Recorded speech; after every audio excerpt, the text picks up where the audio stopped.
할렐루야, 반갑습니다. 오늘 5월 첫째 주 살아계신 하나님 앞에 정성스럽게 예배하겠습니다. 그곳에도 이곳에도 하나님이 함께 하십니다.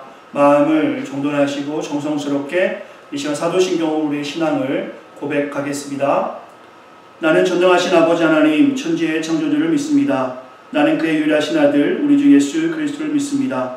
그는 성령으로 잉태되어 동정녀 마리아에게 나시고 본디오 빌라도에게 고난을 받아 십자가에 못 박혀 죽으시고 장사된 지 사흘 만에 죽은 자 가운데서 다시 살아나셨으며 하늘에 오르시어 전능하신 아버지 하나님 우편에 앉아 계시다가 거기로부터 살아있는 자와 죽은 자를 심판하러 오십니다. 나는 성령을 믿으며 거룩한 공교회와 성도의 교제와 죄를 용서받는 것과 몸의 부활과 영생을 믿습니다. 아멘. 이 시간에 다 같이 찬양하겠습니다. 오늘은 우리 자녀들이 조금 알 수 있는 찬양을 선곡해 보았습니다. 자녀들과 함께 박수 치시면서 힘차게 하나님 찬양하겠습니다. 예수 사랑하심을 찬양하겠습니다.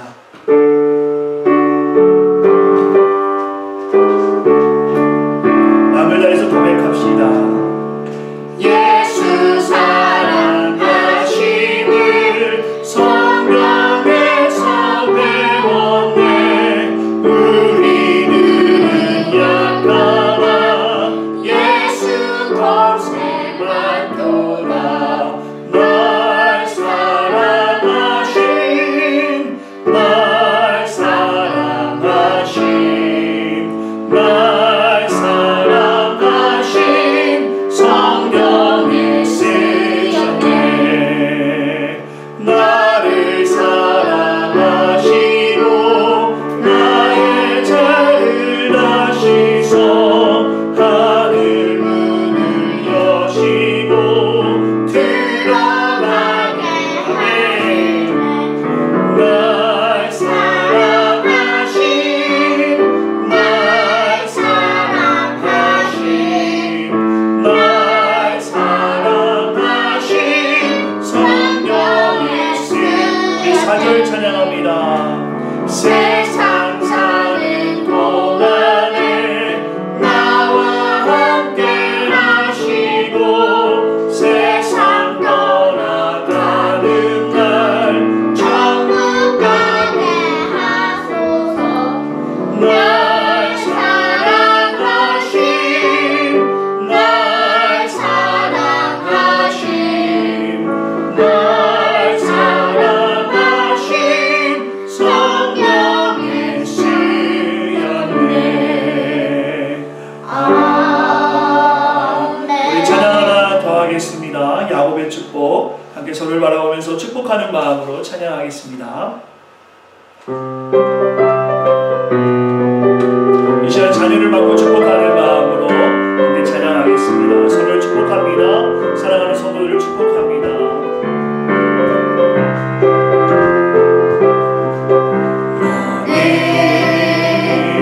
감정 너머로 뻗은 나무 가지에 푸른 열처럼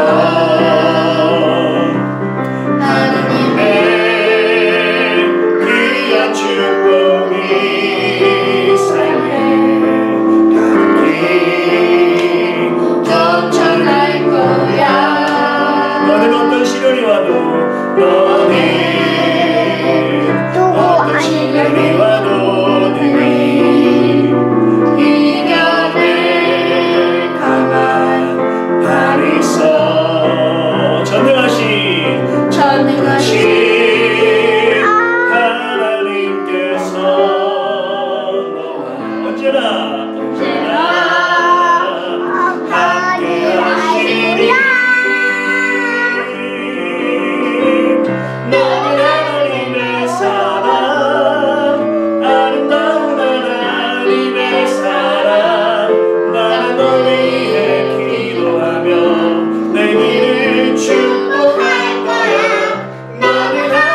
하겠습니다. 함께 기도합니다. 살아계신 하나님 감사합니다. 우리를 사랑하여 주셔서 한 주간도 지켜주시고 이 시간 거룩하고 복된 날 주 앞에 나와 함께 예배하게 하시네 감사합니다. 지금 여러 가지 사정으로 우리가 모여서 예배할 수 없지만 이곳에도 또한 그곳에도 언제나 우리와 함께 하신 주님을 찬양합니다. 이 시간에 한 주간을 돌아봅니다. 우리가 예수님의 제자의 삶을 살아야 하는데 거룩하지 못했고 의를 보이지 못했고 특별히 옛 모습을 그대로 우리 삶에서 보이며 살았습니다. 이 시간에 겸손한 마음으로 나아가오니 하나님 용서하여 주시고 이 시간에 하나님의 국률한 사랑 안에서 다시 회복의 역사가 있기를 간절히 소망합니다. 지금 전 세계와 미국 땅은 코로나 바이러스로 인해서 일상이 멈추고 우리에게 매우 어렵고 힘든 시간을 보냅니다. 경제적으로 또한 여러 가지 상황으로 어려운 시간들을 보내지만 이 시간에 원망과 불편이 아니라 하나님의 귀한 뜻을 발견하는 시간 되게 하여 주시고 속히 하나님의 긍휼한 사랑으로 이 코로나 바이러스의 창궐함이 종식되게 하시어서 다시금 우리에게 허락하신 일상 안에서 범사에 감사하라. 이는 너희를 향하신 하나님의 뜻임을 기억하고 날마다 감사가 넘치는 삶을 살아갈 수 있도록 우리에게 은혜 내려 주시옵소서. 이 시간 간절히 바라고 원합니다. 귀한 새생명교회를 사랑하여 주시어서 지난 시간 보호하여 주시고 특별히 지금 건물 인수 과정으로 우리가 하나님 앞에 겸손히 서게 하심에 감사합니다. 하나부터 열까지 우리의 경험과 우리의 능력으로 나아가는 것이 아니라 주 앞에 엎드려 하나님이 간섭하시고 하나님이 이끄심을 발견하기 원합니다. 이것을 위해 온 성도가 참여하고 수고하고 헌신하는 가운데 있사오니 하나님 위로하여 주시고 이 일을 통해서 귀한 교회가 다음 세대를 세워가는 그 일에 특별히 사명자인 이민자를 섬기고 더 이상 잃어버릴 수 없는 청년을 살리는 그 사명에 힘을 내기를 간절히 소망합니다. 특별히 오늘은 공교회가 지내는 어린이 주일입니다. 우리에게 허락하신 자녀들 마음을 다해 섬기게 하여 주시고 우리가 만난 하나님의 사랑을 잘 전해서 믿음의 유산을 잘 계승할 수 있도록 하나님께서 모든 형편에 함께하여 주시옵소서. 이 시간에 귀한 말씀을 나누고 듣습니다. 하나님의 귀한 말씀 가운데 겸손히 듣게 하여 주시고 그 말씀을 통해서 하나님의 온전한 뜻을 바라보는 이 시간 될 수 있도록 우리 주님 함께하여 주시옵소서. 모든 것 주께 맡기며 살아계신 예수님의 이름으로 간절히 기도했습니다. 아멘.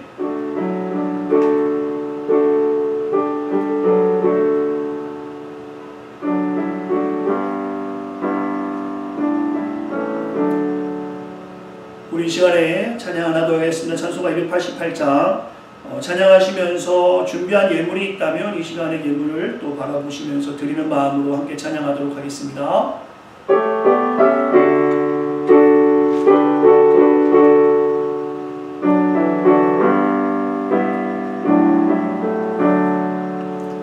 예수는 나의 구주삼고 성령과 피로써 거듭 나니 이 세상에서 내 영혼이 하늘의 영광 누리도다. 이것이 나의 간증이요 이것이 나의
시간에 교회 소식 알려드리겠습니다. 이미 구역을 통해서 주보가 아마 공유된 걸로 알고 있습니다.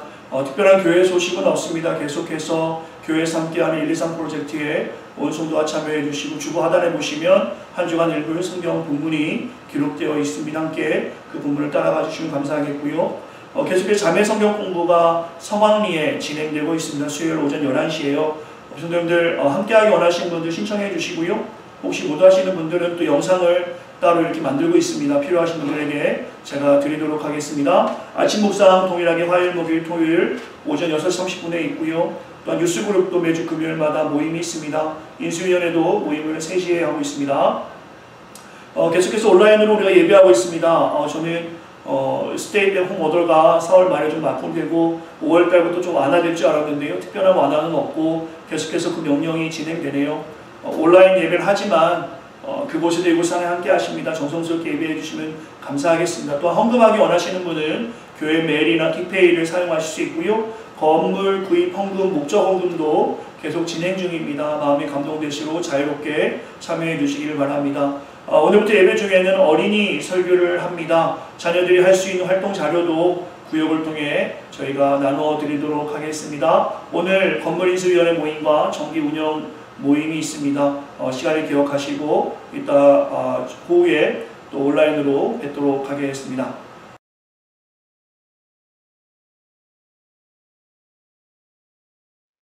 안녕하세요. 목사님이에요. 우리 새생명교회 친구들 잘 지내고 있어요? 우리가 못 만난 지 벌써 한 달이 넘게 지나가는데 엄마 아빠하고 같이 기도하고 빨리 이 코로나 19 바이러스가 종식되어서 어서 만났으면 좋겠어요. 오늘 목사님이 우리 친구들을 위해서 하나님 말씀을 준비했어요. 말씀의 제목은 예수님의 사랑이 우리 안에 있어요. 우리 안에 있어요. 라는 말씀의 제목이에요. 한번 같이 말씀을 듣고 엄마 아빠하고 오늘도 행복하고 기쁜 날 되고 씩씩하게 있다가 다시 우리 만나요. 모두 건강해요. 하나님 말씀 먼저 읽어줄게요. 우리 친구들 천천히 글씨 읽을 수 있는 친구들은 같이 읽고 엄마 아빠가 읽어주세요. 오늘 말씀은 고린도후서 8장 9절이에요. 목사님이 읽어줄게요. 우리 주 예수 그리스도의 은혜를 너희가 알거니와 부요하신 이로써 너희를 위하여 가난하게 되심은 그의 가난함으로 말미암아 너희를 부요하게 하려 하심이라. 아멘. 우리 다 같이 하나님 말씀을 들어볼까요? 띵동 띵동. 누구세요? 오늘은 오기로 한 손님이 없는데. 쉿. 여기는 고린도 교회예요. 고린도 교회에 사람들이 모여서 예배를 드리고 있어요. 그런데 갑자기 밖에서 누군가 초인종을 눌렀어요. 띵동 띵동. 갑자기 누가 찾아온 걸까요? 달그닥. 편지를 배달하는 집배원 아저씨였군요. 바울 아저씨의 편지가 막 고린도 교회에 배달되었어요. 자, 오늘은 우리 모두 바울 아저씨가 쓴 편지로 함께 여행을 떠나볼까요? 그럼 모두 함께 출발! 우와! 여기는 지금 마게도냐라는 동네에 있는 마게도냐 교회예요. 저기 있는 사람들은 지금 무엇을 하고 있는 걸까요? 사람들이 지금 헌금을 하고 있어요. 그리고 이 헌금으로 교회 주위에 있는 가난하고 연약한 사람들을 도와주고 있어요. 그리고 이 교회는 헌금으로 교회가 없는 곳에 교회를 세우기도 했어요. 마게도냐 교회 주변에 살고 있는 이웃들, 친구들 모두 행복하게 살고 있는 것 같아요.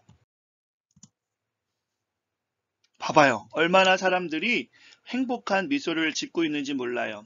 그들은 이웃들을 도와준 마게도냐의 사람들도 행복하고 주변의 사람들도 행복했어요. 하나님 감사합니다. 교회 다니는 사람들도 행복했고 교회를 다니지 않는 모든 사람들도 한박 웃음을 짓고 있어요. 그럼 어떻게 마게도냐 사람들은 주변 사람들에게 사랑을 나누어 준 걸까요? 여기는 어디죠? 바로 예수님이 십자가에 매달리신 곳이에요. 예수님이 십자가에 달려 계세요. 그런데 왜 예수님께서 십자가에 달려 계실까요? 그것은 바로 우리 때문이에요. 지금 여러분과 목사님 때문에 예수님께서 십자가에 죽으셨어요. 우리의 죄 때문에 예수님께서 십자가에 못 박혀 돌아가셨어요. 그래서 우리를 사랑하신 예수님의 큰 사랑으로 우리가 생명을 얻었어요. 마게도냐 교회 성도들도 그런 마음이 있었어요. 하나님의 사랑을 받았으니 그 사랑을 나눠줘야지. 그래서 하나님의 사랑을 가난한 사람들, 아픈 사람들에게 나누어주는 교회가 되었어요.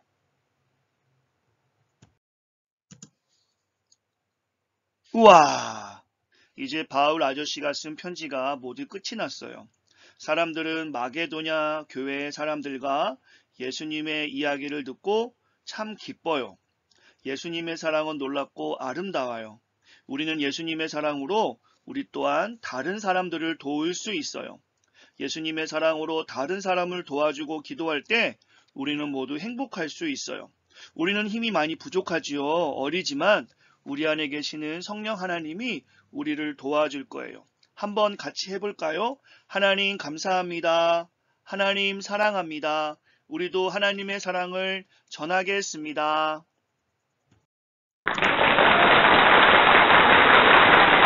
와우! 우리가 이렇게 주위의 이웃과 친구들을 도와주었던 마게도냐 사람들처럼 우리도 예수님이 주신 그 사랑을 기억하고 주변의 이웃과 친구들에게 사랑하는 마음을 가지면 이렇게 박수 받는 일이 많을 거예요. 우리 사랑하는 새생명교회, 사랑하는 어린이 부서 우리 친구들이 오늘도 엄마 아빠 말을 잘 듣고 예수님의 사랑으로 친구들을 지금 만날 수 없지만 언제든 친구들 만나는 그날 그 친구들에게 우리의 사랑을 나눠주고 오늘은 주변의 연약한 분들을 위해서 또한 아픈 분들을 위해서 엄마 아빠와 같이 한번 기도하며 하나님의 사랑을 나눌 수 있는 사랑하는 주일학교 모든 친구들 되기를 기도합니다. 목사님 한번 기도할게요. 하나님 감사합니다. 사랑하는 우리 주일학교 친구들 오늘도 엄마 아빠 함께 예배합니다. 예수님의 사랑을 기억해요. 우리가 그 사랑 잘 간직하고 주변에 하나님의 사랑을 잘 전할 수 있도록 날마다 우리와 함께 해주세요. 모든 것 주께 맡기며 예수님의 이름으로 기도합니다. 아멘. 여러분 그러면 다음 주에 또 만나요. 안녕히 계세요. 예, 어린이 설교 잘 보셨는지요? 아이들이 이 설교가 큰 도움이 되길 바라면서 이제 예배 중간에 한 5분 정도 어린이를 위해서 이렇게 설교로 함께 섬기려 합니다. 이제 살아계신 하나님 말씀 같이 나누겠습니다. 오늘 말씀의 제목은 정상적인 기독인이라는 말씀의 제목입니다. 복음 스페셜리스트 41번째 로마서 12장 1절과 2절의 말씀으로 오늘 살아계신 하나님 말씀 같이 나누겠습니다. 함께 먼저 본문을 같이 읽도록 하겠습니다. 로마서 12장 1절부터 2절까지 말씀입니다. 함께 읽겠습니다. 살아계신 하나님 말씀입니다. 그러므로 형제들아 내가 하나님의 모든 자비하심으로 너희를 권하노니 너희 몸을 하나님이 기뻐하시는 거룩한 산 제물로 드리라. 이는 너희가 드릴 영적 예배니라. 너희는 이 세대를 본받지 말고 오직 마음을 새롭게 함으로 변화를 받아 하나님의 선하시고 기뻐하시고 온전하신 뜻이 무엇인지 분별하도록 하라. 아멘. 오늘 말씀은 정상적인 기독인이라는 주제로 살아계신 하나님 말씀을 나누겠습니다. 우리 성도님들 바지를 입고 화장실에서 일 보는 사람 만나면 어떤 생각이 드실까요? 혹은 슬라이드에 있는 것처럼 문이 있는데도 창문으로 다니는 사람, 밥을 먹는데 입이 아닌 코로 식사를 하는 사람, 핸디캡이 있는 것도 아닌데 운전을 손으로 아닌 발로 하는 사람. 여러분들이 만약에 이런 분들을 만난다면 어떤 생각이 드시겠습니까?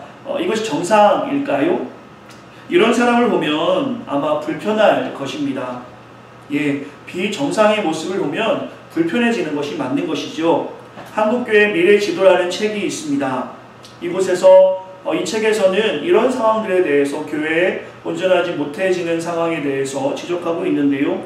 대한민국과 한국교회는 7년의 풍년과 흉년을 준비했던 요셉의 지혜가 절실히 필요하다라고 이 책에서 말합니다. 왜냐하면 미래 교인의 모습은 노마드, 유목민이죠. 이리저리 다니며 신앙생활하는 사람들, 또한 코쿠닝 성도라고 해서 누에 고치처럼 집에서 모든 것을 해결하는 사람들, 또한 브랜드 교회만 다니는 성도들, 다운시프트 신앙, 트랜스찬, 어떨 때는 절에 가고 어떤 때는 교회에 가는, 이전에 보지 못했던 성도의 새로운 라이프 스타일과 가치관이 등장할 거라 말합니다. 지금으로 본다면 정상적일 수 없지만 그것이 정상적인 시대가 온다라는 것이죠.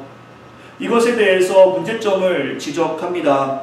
이것은 주님이 세우신 교회가 약화되는 출발점이라고 이 책에서는 지적하고 있어요. 주님의 몸된 교회의 주인의식, 청지기의 마음이 사라지고 이제 교회들마다 구경꾼만 남게 된다는 것이죠. 그러면서 결론적으로는 이제 한국교회는 400만 명으로 줄어들 거다라고 이야기하고 있습니다. 사실 이러한 모습을 우리는 이미 보고 있고요. 이것이 한국뿐만 아니라 미국에 있는 교회들도 그대로 적용되고 있는 것 같습니다. 특별히 코로나19으로 인해서 많은 생각을 하게 됩니다. 코로나19, 이것이 지금 교회 공동체에 어떤 영향을 줄까? 제가 많은 생각을 해봤어요. 그 중에 모든 분들이 공감하시겠지만 이제 원격의 시대로 들어가는 것은 아닌가? 사실 강제로 이러한 시대가 당겨진 것이지요. 이제 회사들은 재택근무하는 회사가 많아질 겁니다. 환자들은 직접 의사를 대면하지 않고 전화나 화상으로 상담하게 되는 것이고요. 학생들은 일주일에 5일을 학교 갈 필요가 없이 필요할 때만 학교를 가는 시대가 올 것입니다. 이것은 대면이 아닌 비대면의 시대가 열리는 것이죠. 이러한 시대가 열렸을 때 교회는 어떻게 될까? 목회자로 제가 사역을 하면서 느끼는 것인데, 성도와 청년을 대면에서 만나는 것이, 또한 만날 수 있다면 한 번보다 2번, 3번 만날 때 서로 성장할 수 있음을 경험하게 되는데요. 그렇다면 좀 전에 말씀을 나눈 것처럼 비대면의 시대가 도래한다는 것은 사실 이 땅의 교회에게 매우 큰 위기라 저는 생각합니다. 사실 교회는 이미 위기의 시대에 직면했지요. 앞선 책과 또한 제가 말씀드린 이 시대의 변화에서 분명히 교회는 위기입니다. 우리가 보고 있는 정상적인 것과 비정상적인 것 사이에서 비정상적인 것이 대다수가 되므로 사실 그것들이 점점 더 어려워지는 상황을 만들기도 할 것입니다. 그러나 이 위기로 끝나는가 아니면 그 위기가 도약의 기회가 되는가는 사실 오늘 말씀을 통해서 우리가 알 수 있어요. 좀 전에 설명드렸던 그 책이나 지금 만나는 상황은 한국교회에 혹은 이 땅의 성도들에게 매우 어려운 위기를 예상하지만 오늘 본문에서 우리가 하나님 말씀을 따라 살아가기만 한다면요, 오히려 위기가 아니라 기회일 수 있다는 생각을 합니다. 왜냐하면요, 위기라는 그 한자어를 보면요, 이것이 위험하다라는 말도 있지만 기회다라는 말도 있습니다. 한문을 잘 아시는 분들은 한번 찾아보시면 좋을 것 같아요. 누군가에게는 그 위기가 위기일 수 있지만 누군가에게는 그 위기가 기회도 될 수 있다는 것이죠. 앞에 슬라이드에 한문이 그런 의미가 있습니다. 위기 속에서 기회를 발견하는 능력이 있다면 그 사람한테는 기회가 되겠지요. 이러한 마음을 가지고 교회된 우리가, 그리고 공동체가 하나님 말씀으로 비정상적인 모습이 아니라 오늘 말씀에 근거한 정상적인 사역, 정상적인 삶을 살아가기만 한다면 오히려 지금 만나는 이 위기적 상황이 우리에게, 이 땅의 교회에게는 도약의 기회가 될 것이라 확신합니다. 특별히 오늘 공교회들은 어린이 주일로 예배를 합니다. 오늘 우리가 가진 말씀으로 도전이 된다면 우리 자녀들에게 선물을 주는 게 어떤 선물이 가장 큰 선물이며 가치 있는 선물일까요? 그것은 경건한 혹은 건강한 신앙의 유산일 거라 저는 확신합니다. 오늘과 다음 주 2주에 걸쳐서 로마서 12장으로 우리가 믿는 하나님께서 주시는 말씀에서 믿는 자로 정상적인 삶이 무엇이고 비정상적인 것이 무엇인지를 한번 살펴보려 합니다. 이 과정은 저와 여러분에게 매우 큰 은혜의 시간이 될 거라 저는 확신합니다. 오늘 말씀을 통해서 또한 이번 주와 다음 주 말씀에 집중하심으로 정상적인 삶으로 살아가는 우리 모두가 되었으면 좋겠어요. 그러기 위해서 제가 질문을 먼저 하고 싶습니다. 기독인으로서 정상은 무엇일까요? 좀 전에 여러 가지 상황의 비정상적인 내용들을 좀 나누어 보았는데요. 기독인으로 정상은 무엇일까? 그것은 세상의 탐욕적인 모습과 다른 모습일 것입니다. 저의 대답으로 좀 드려본다면,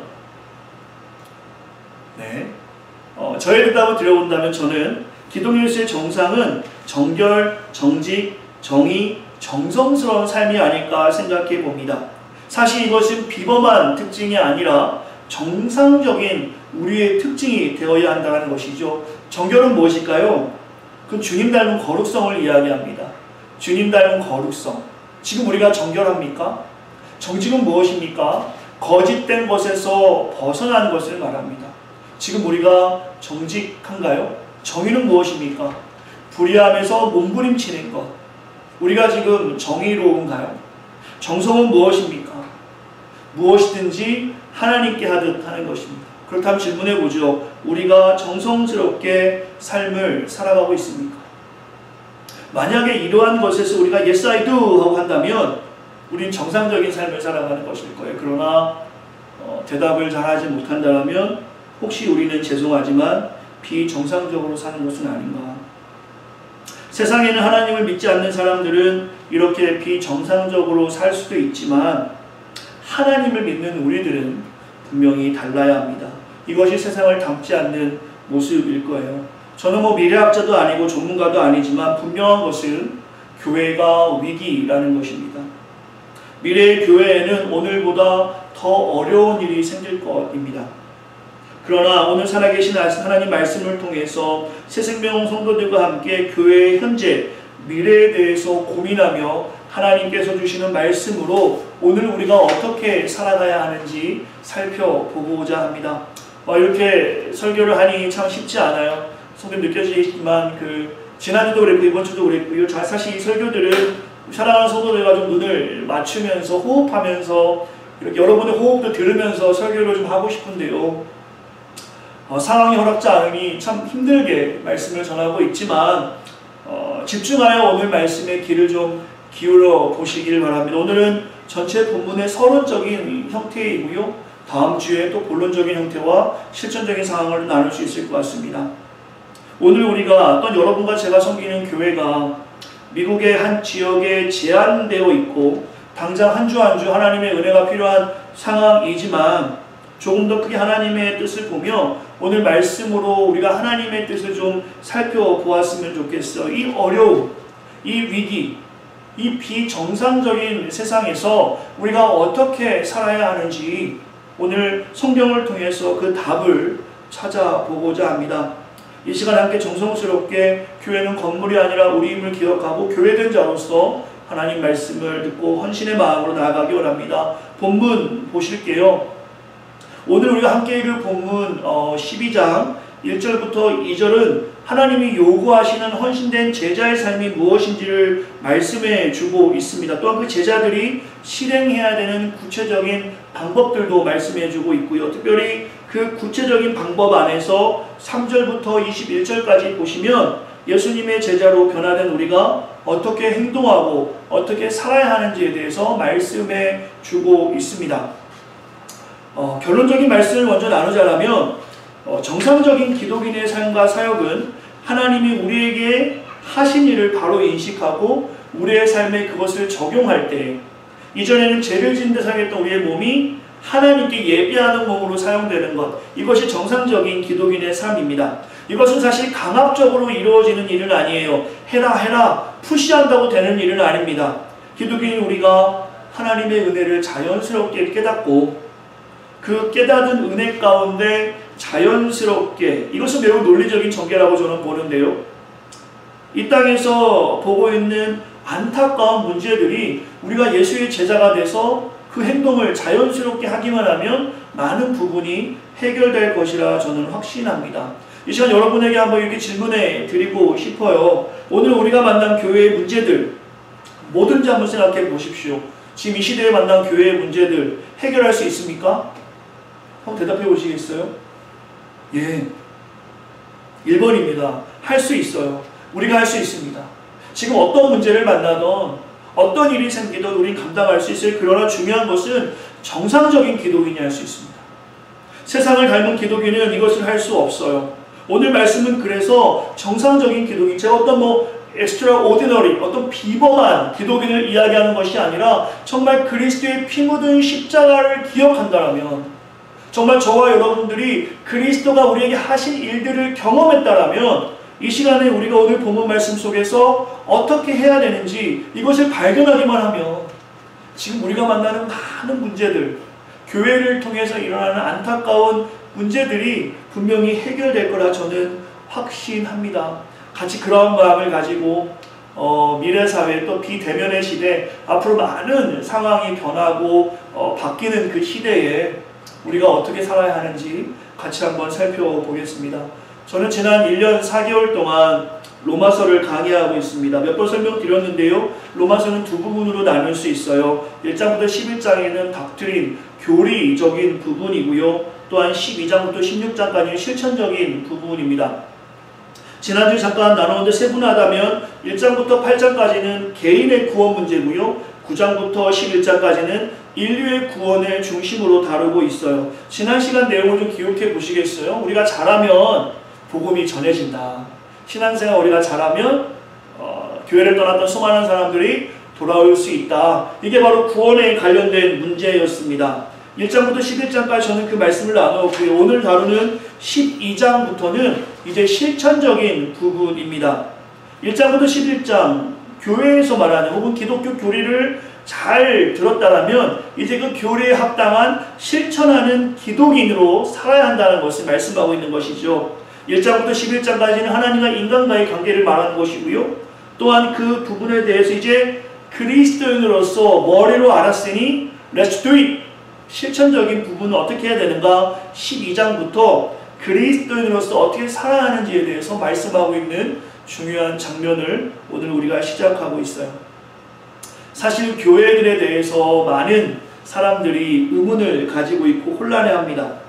어떤 사람들은 교회를 이렇게 이야기해요. 매일 엄청난 양의 이야기를 하지만 실효를 거두는 것은 거의 없는 집단. 혹은 교회를 참 마음이 아픈데요. 쓸모없는 이야기 상점이라고 해서 지나치게 말을 많이 하고 행동은 지나치게 적게 한다. 참 가슴 아픕니다.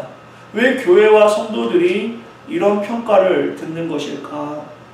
오늘 본문에 해답이 있습니다.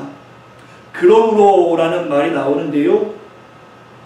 기독인인 우리에게 있어서 그러므로에 대한 삶이 보이지 않기 때문이 아닌가. 아는 것은 우리가 많습니다. 매일매일 정말로 이야기 상점처럼 우리가 많은 이야기를 하고 살아가요. 특별히 목사님 저도 그렇죠. 말을 많이 하는 일을 합니다. 그러나 그 말은 많이 하는데 그 말에 합당한 그러므로가 보이지 않으니까 사실 우리가 세상에 많은 영향력을 주지 못하는 것은 아닌가. 오늘 본문에 한 걸음 더 들어가 보고 싶습니다. 우리가 잘 못하니까 이걸로 멈춰있는 것이 아니라요. 본문을 강의하면서 이 그러므로의 삶, 이것이 무엇인지를 다시 한번 묵상해보고 리마인드 해보고 오늘 미래를 준비하는 우리 새생명교회가 그리스도인으로서 정상적으로 어떻게 살아가야 하는지를 계속해서 좀 살펴보겠습니다. 본문을 강의하면 여기서 나오는 그러므로가 무엇에 대한 그러므로냐는 것에 대해 학자들 간의 의견이 많습니다. 그러나 공통된 의견은 이거예요. 이 그러므로라는 것은 교리와 실천을 나누는 분기점인 동시에 이것을 합해주는 또한 묶어주는 말이라고 사람들은 이야기합니다. 그래서 이렇게 하라라는 의미로 그러므로를 받는다라는 것이죠. 오늘 본문에 보시면 사도 바울도 조심스럽게 1절에 보시면 내가 하나님의 모든 자비하심으로 너에게 권한다라고 이야기합니다. 사도 바울이 오늘 본문에서 무엇을 권하는 것입니까? 오늘 우리가 하나님을 알고 그러므로의 삶으로 어떻게 살아가야 한다는 것입니까? 오늘 사도 바울은 세상을 닮지 말라고 말하고 있어요. 이걸 정리한다면 세상을 닮지 않는 것은 마음을 새롭게 한다라고 이야기합니다. 이것이 그러므로의 삶이라고 성경에서는 말씀하고 있어요. 그렇다면 질문해 볼 수 있어야 합니다. 세상을 닮지 말라고? 왜 이렇게 이야기하지? 세상은 어떤데? 사실 우리가 살아가는 세상에서 세상이 나쁘다라고 이야기하면 사실 우리가 의아해할 수 있어요. 아니 우리가 지금 세상에 살고 있는데 왜 세상을 닮아가지 말라고 하지? 이것은 기독인조차도 이 세상이라는 의미를 잘못 해석하면 아니 그러면 지금 당장 우리가 목숨을 끊고 죽으라는 말인가? 이렇게 오해할 수도 있겠죠. 오늘 그것은 아닙니다. 세상을 닮지 말라. 이것이 그러므로의 삶인데요. 왜 성경에서 혹은 사도 바울은 강건한 마음을 가지고 이렇게 간절한 마음으로 권면할까요? 우리가 본받아야 될 세상이 어떤 모습인지를 본받지 말아야 될 세상이 어떤 모습인지를 우리가 살펴보면 좋을 것 같습니다. 아담 타락의 이전의 세상은 여러분도 아시겠지만 하나님이 보시기에 심히 좋았어요. 아담이 타락하기 전에 말입니다. 그러나 아담과 하와가 범죄한 후에 세상은 저주를 받지요. 그러면서 하나님 보시기에 그 좋은 것이 변하여 악함이 된 것을 우리는 알 수 있습니다. 요한복음 15장에 보시면요, 세상이라고 지칭되는 것에다가 불의와 불경건에 온전히 몰입하여 진리와 하나님의 백성을 완고하게 적대하는 죄악된 인간을 세상으로라고 이야기하고 있어요. 사도행전 2장 40절은 어떻게 말하고 있습니까? 세상에 대해서 폐역한 세대라고까지 이야기합니다. 요한 1서 2장 15절에도 이렇게 말씀하고 있어요. 세상에 대해서 어떻게 말씀하냐면요, 세상을 사랑하지 말라라고 이야기하면서 세상에 대해서 이렇게 이야기합니다. 육신의 정욕과 안목의 정욕과 이생의 자랑을 보이는 것. 이 세상에 대해서는 디모데후서에서도 조금 더 설명을 하고 있는데요. 말세의 때의 세상의 모습을 이렇게 말합니다. 사람들이 자기를 사랑하고 돈을 사랑하며 자랑하며 교만하며 비방하며 부모를 거역하며 감사하지 아니하며 거룩하지 아니하며 무정하며 원통함을 풀지 아니하며 모함하며 절제하며 사나우며 선한 것을 좋아하지 아니하고 배신하며 조급해하며 자만하며 쾌락 사랑하기를 하나님 사랑하는 것보다 더하며 경건의 모양은 있으나 경건의 능력은 부인하니 이 같은 자들에게서 내가 돌아서라. 세상에 대해서 주님은 분명하고 명확하게 말씀하시는데요. 이것이 바로 우리가 닮지 말아야 될 세상의 모습이지요. 이것이 비정상적이다라는 것입니다.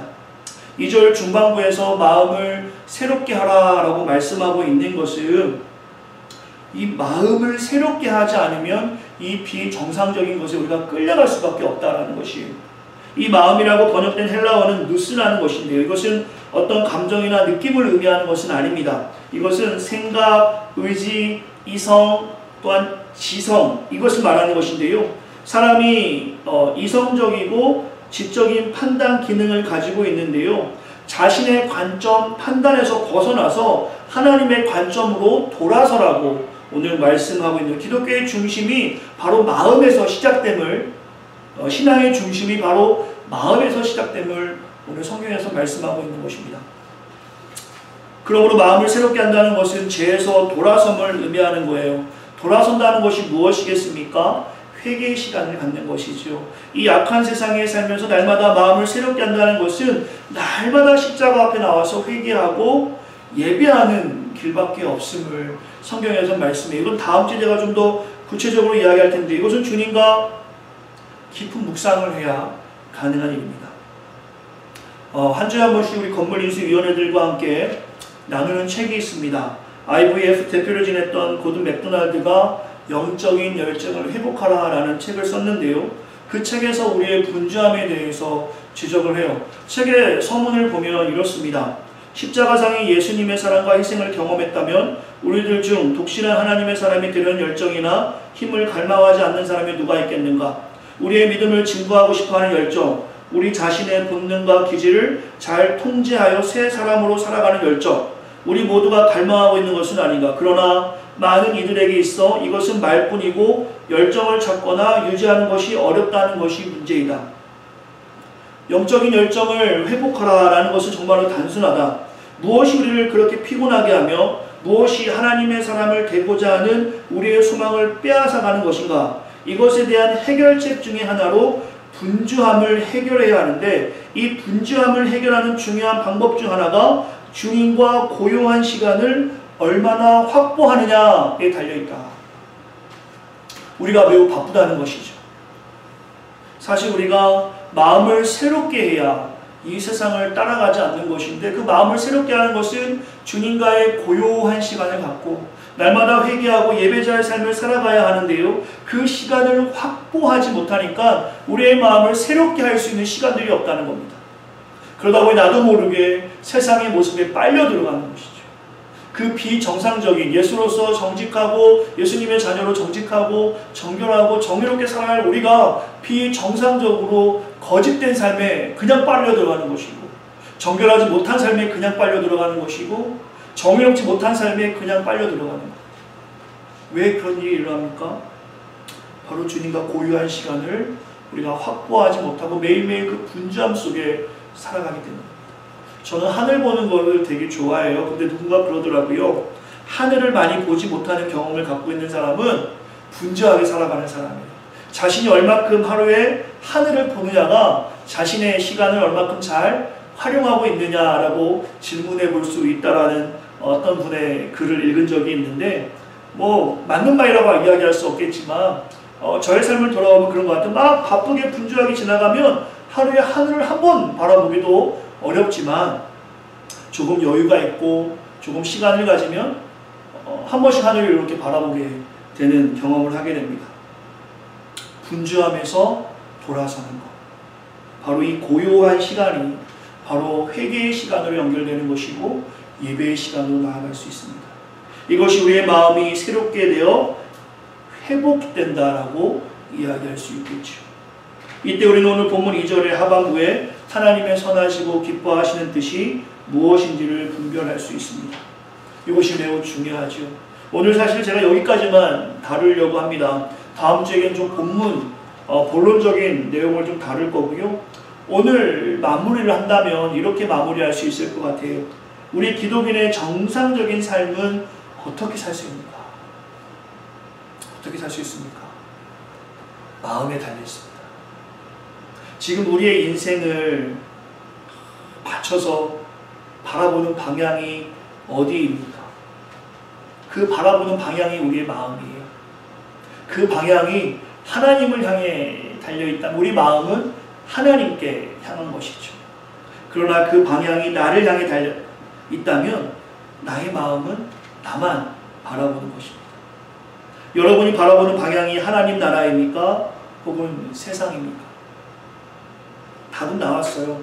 내가 기독인으로서 정상이냐 혹은 비정상이냐라는 질문에 대한 답은 이미 내가 무엇을 바라보고 내 마음이 어디에 가 있느냐에 따라서 답이 나와 있습니다. 어린이 주일을 맞는 오늘 자녀에게 내가 무엇을 보고 있느냐가 유산으로 전해질 거예요. 여러분의 시간을 잘 한번 생각해 보셔서 하루 동안 내가 어떤 것을 이야기하고 어떤 것을 바라보고 있느냐가 우리 자녀들에게 유산이 되는 것이죠. 하나님 나라에 대해서 생각하고 먼저 그의 나라와 의를 구하는 삶을 내 모든 시간을 사용하고 있다면 그 마음이 우리 자녀들에게 증거되는 것입니다. 저는 사랑하는 성도들과 제가 정상적으로 살았으면 좋겠어요. 정말 우리 교회는 정상적인 교회가 되었으면 좋겠습니다. 기독인의 정상은 세상과 다른 주님 닮은 모습이 정상적인 것이죠. 그것이 좀 전에 나눴던 것처럼 정결, 정직, 정의, 정성일 것입니다. 이것이 세상을 따라가지 않는 정상적인 삶이에요. 눈이 하나인 마을에 두 개의 눈을 가지고 가면 눈 두 개인 사람이 비정상처럼 보이죠. 그러나 한번 대답해 보시겠습니까?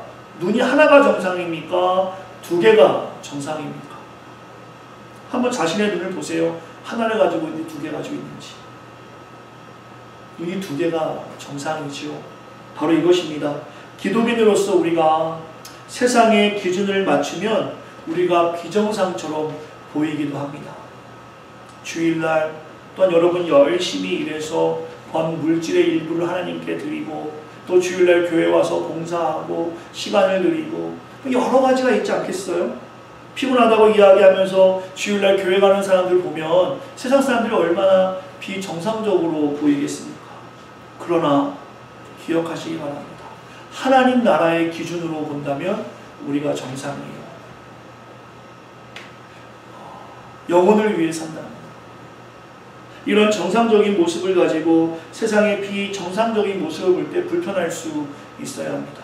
이것은 우리의 마음이 새롭게 돼야지만이 볼 수 있는 일이에요. 불편해야 돼요. 정의롭지 못한 부분을 보면 불편해야 돼요. 이게 이해가 될지 모르겠지만 저는 그것이 알고 싶다를 한국의 프로그램이잖아요. 종종 보는데 볼 때마다 불편해요. 아니 어떻게 저렇게 살지? 아니 왜 저런 일이 일어났을까? 결국에는 돈, 권력, 결국엔 욕심, 탐욕이 세상에 참 어려운 일을 만들고 있구나. 저는 그것이 알고 있다를 보면서 은혜를 많이 받습니다. 저렇게 살지 말아야지. 불편한 거예요. 비정상적인 것이 보이면 불편한 겁니다. 사랑하는 성도 여러분, 우리는 비정상적인 모습으로 살아서는 안 되죠. 혹은 그것이 편해서는 안 됩니다. 정결과 정직과 정성스러운 삶은 세상을 본받지 않는 삶입니다. 이것이 어떻게 이어집니까? 다음 주에 나눌 거룩한 산 제물로 우리가 살아가는 모습으로 우리가 볼 수 있어요.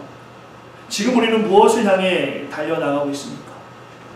여러분의 기준은 여러분 자신입니까? 여러분 경험입니까? 여러분 지식입니까? 아니면 영원한 하나님의 나라입니까? 오늘 자녀들과 나눈 설교를 기억할까요? 우리가 왜 세상을 돕고 사랑해야 합니까? 그것은 예수님의 사랑을 경험했기 때문입니다. 저는 이것이 매우 중요한 하나님의 말씀이라 확신합니다. 오늘 본문은 매우 서론적인 내용이었고요.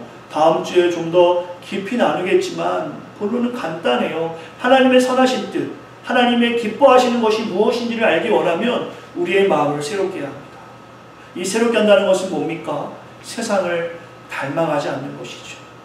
세상은 싫어하고 산에 올라가자는 것이 아닙니다. 분명히 하나님께서는 이 세상에 우리를 남겨둔 이유는 분명히 있을 거예요. 그러나 남겨둬서 하나님의 일을 하라고 남겨둔 것이지 그것을 닮아가라고 이 땅에 우리를 태어나게 하신 건 아니다라는 것이죠. 새생명교회가 그러한 일을 감당했으면 좋겠어요. 조금 더 제 마음에 용기를 내서 말씀을 드리면 우리 사랑하는 성도들은 정말 하나님으로 살고 하나님으로 죽을 수 있는 마음을 가졌으면 좋겠어요. 우리의 자녀들이 공부를 잘해야 되겠지만 공부를 못한 거에 대해서는 막 화가 나고 예배생활 잘 못하고 성경 읽지 않는 거에 대해서는 그래 그럴 수 있어 라고 한다면 이것은 우리에게 비정상적인 모습이 되어야 합니다. 성경 보지 않는 거요? 제가 바빠서 사실 성경 이런 말이 나오는 건 서로 불편해야 됩니다. 기독인으로 성경을 본다는 건 너무 당연한 원리고요. 그 말씀대로 살아가야 한다는 것이죠. 저도 잘하고 있는 것은 아니지만 부단하게 노력을 한다는 것이죠. 우리의 죄성이 여전히 우리를 막 사로막고 마음을 새롭게 못하게 할 때가 너무 많지만 시간을 확보하는 거예요. 이런 예를 들면 제일 좋을 것 같아요. 식사 시간이요. 배가 고프든 안 고프든 어쨌든 하루에 3끼, 2끼는 꼭 챙겨 드시잖아요. 그 시간을 확보하시잖아요. 바쁘더라면 뭘 하다가도 빵이라도 하나 먹으면서 일을 하시잖아요. 어쨌든 확보한단 말입니다. 그런 마음의 자세가 오늘 말씀을 볼 때 우리에게 있어야 한다는 것이죠. 마음을 새롭게 하지 않으면 영적인 열정을 회복할 수도 없고 이 분주함 속에 점점 우리는 하나님을 잊어갈 겁니다. 조금 전에 나누었던 한국교회 미래지도라는 책에서 400만 명으로 기도 인구가 줄어들 것이다. 그 원인이 어디에 있는가? 그것은 오늘 정성스럽게 살아가지 못하는, 정결하게 살아가지 못하는, 정의롭게 살아가지 못하는 우리의 모습 때문에 그러한 결과가 이루어진다라면 나중에 주님 앞에 갔을 때 우리가 무엇으로 변명할 수 있겠습니까? 사랑하는 성도 여러분, 간절한 마음으로 이 시간에 말씀을 나눕니다. 여러분의 기준은 무엇입니까? 여러분은 무엇에 기준을 두고 살아가십니까? 오늘 저와 여러분들, 제가 오늘 설교 준비하면서 꼭 얼굴 보고 하고 싶은 설교입니다. 카메라만 보고 설교하니 제가 요즘에 느끼는 거 하나는 배우들이 대단하다. 그 사람들이 관객이 없이 카메라 앞에서 연기하는 거잖아요. 당연히 전 연기자도 아니고 설교를 이렇게 하는 것이 익숙하지도 않고 벌써 한 달이 넘었지만 저에게 익숙해지지 않습니다. 그러나 오늘 사랑하는 성도들 앞에 겸손하게 정성스럽게 말씀을 전하고자 합니다. 하나님의 은혜가 오늘 저와 여러분에게 있다면 그리스도의 피 묻은 십자가를 여러분이 경험했다면 이제는 돌아서야 돼요. 죄에서 돌아서라. 이거 돌아서지 못하면 마음을 새롭게 할 수 없습니다. 마음을 새롭게 해야 세상을 닮아가지 않는 것이고, 마음을 새롭게 해야 하나님의 선하시고 온전한 뜻이 무엇인지를 우리가 분별할 수 있어 분별력이 생긴단 말입니다. 이 시간에는 한번 기도하려고 그래요. 오늘은 여러분 한번 오늘 말씀 여러 가지 들으셨겠지만 다 잊어버려 주십니다. 그럼 하나는 기억하셨으면 좋겠어요. 내 기준이 어딘가? 내 눈은 지금 무엇을 바라보고 살아가는가? 내 마음은 지금 어디에 가 있는가? 새생명교회가 오늘 이 부분에서 주님, 나의 눈은 주님을 향했습니다. 나의 방향은 하나님 나라입니다. 내 마음은 주님께 있습니다. 라고 하기만 한다면 오늘 만나는 위기는 우리에게 기회입니다. 새생명교회가 앞으로 나아가는 그 길에 아무리 큰 위험이 있을지라도 그 위기는 우리 교회가 성장하는 기회가 될 것입니다. 목회자인 제가요, 성장하는 기회가 될 거예요. 사랑하는 성도들 한 사람 한 사람이 성장하는 기회가 될 겁니다. 우리의 자녀들이 하나님 만나는 기회가 될 거예요. 위기는 어떤 사람에게는 위험이 되지만 어떤 사람에게는 기회가 됩니다. 그러기 위해서 해야 할 일 하나예요. 내가 정상적인가? 하나님의 관점에서, 하나님 나라의 관점에서 내가 정상적인가? 오늘 말씀을 통해서 한번 여러분과 저의 삶을 반추해보고 하나님 앞에 겸손하게 회개하는 마음으로 나아갑니다. 한번 기도해 보시면 어떻겠습니까? 지금 회개할 것이 무엇이 있습니까? 정의롭지 못한 거요, 정결하지 못한 거요, 정직하지 못한 거요, 정성스럽게 살지 못한 거요. 내 마음의 방향이 어디에 있습니까? 세상입니까? 하나님 나라입니까? 이 시간에 스스로 질문해 보시고 스스로 답해 보시기 바랍니다. 한번 마음을 다해서 조용히 기도하고 제가 기도하고 축도하고 모든 예배를 마치겠습니다. 기도하겠습니다. 하나님 감사합니다. 이 시간에 하나님 주의 말씀을 나누면서 하나님의 선하시고 온전하신 뜻을 잘 분별하지 못하는 우리의 마음 상태들을 살펴봅니다. 하나님, 영적으로 지쳐 있습니다. 회복이 필요합니다. 하나님, 분주함으로 하나님과의 직접 교제할 수 있는 시간을 확보하지 못한 우리의 삶을 바라봅니다. 하나님, 마음을 새롭게 하는 것이 얼마나 중요한지를 깨닫게 됩니다. 이것은 감정적인 것이 아니라 내 생각과 내 모든 뜻을 돌이켜서 하나님을 향하는 것으로 우리가 말씀을 통해 나누었습니다. 하나님, 내 시선이 주님을 향하기 원합니다. 내 마음이 하나님을 향하기 원합니다. 정말 우리가 믿음으로 성장하여서 이 위기의 시기에 어려움이 아니라 도약의 기회, 성장의 기회를 맛보기 원합니다. 사랑하는 새생명교회 성도들을 붙잡아 주시옵소서. 비록 자꾸 연약하지만 하나님께서 우리를 사용하심을 믿습니다. 오늘 말씀을 마음에 새깁니다. 짧은 시간이지만 이 말씀을 우리 마음에 새겨서 정말 기독인으로서 정상이 무엇인지를 다시 한번 기억하게 하시고 정상적인 기독인, 정상적인 예수님의 자녀, 정상적인 예수님의 제자, 정상적인 거룩한 백성으로 우리가 살아갈 수 있도록 새생명교회는 참 정상적인 교회다 라고 이 지역에 소문날 수 있도록 하나님 우리를 사용하여 주시옵소서. 하나님, 겸손한 마음으로 나갑니다. 우리를 불쌍히 여겨주시고 우리를 만져주시옵소서. 살아계신 아버지 하나님 감사합니다. 오늘 우리가 하나님 말씀을 나눕니다.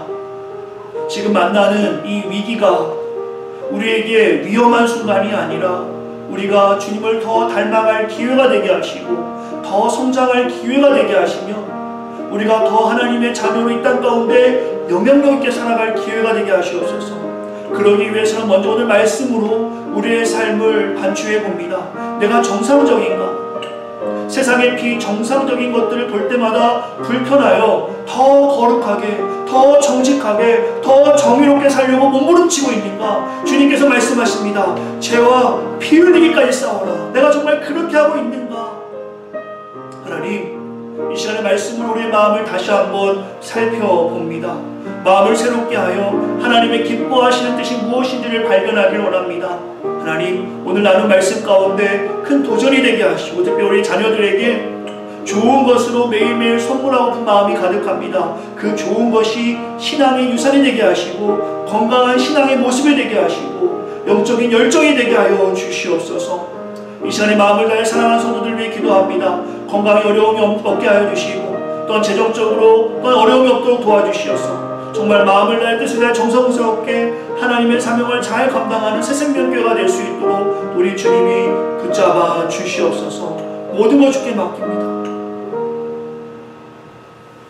이제는 우리 주 예수 그리스도의 은혜와 하나님의 크신 사랑과 성령님의 가만히도 교통 충만한 은혜가 오늘 이 시간에 하나님 말씀으로 우리의 삶을 반추해보며 마음을 새롭게 하여 하나님의 기뻐하시는 뜻을 바라보기를 소망하는 사랑하는 성도들 머리 위에 기도하는 제목과 자녀들 위해 귀한 공동체 사명 위에 특별히 이 시간에 귀한 예물을 드리는 귀한 손길 위에 이제부터 영원토록 함께 있기를 간절히 축원하옵나이다. 아멘.